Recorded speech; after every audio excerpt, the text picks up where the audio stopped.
পৰীক্ষা পাছ কৰি অফিচাৰ হৈ কৰা অফিচাৰ গ্ৰেড পৰীক্ষা পাছ কৰি মই কি হলো মই নিষ্ঠুৰ নিত্য দেউতা যিয়ে নিজৰ জীয়েকক মুকুট খাবতে মৰম কৰা অধিকাৰ নাই নাই নোৱাৰো মই নোৱাৰো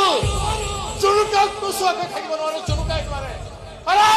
জীৱনে মৰম নকৰক কিয় য'তেই নাথাকো কিয় লাগিলে মই মৰিয়ে নাযাওঁ কিয় তাই কিন্তু মোক চিঞৰি চিঞৰি মাতিবই মোক দেউতা দেউতা খেলৰা মোৰ লগত খেলৰা ঘূৰা ঘূৰা খেল প্লিজ বন্তিকা ইমান বেছি শাস্তি নিদিবা মই সহ্য কৰিব নোৱাৰিম বন্তিকা মৰি থাকিম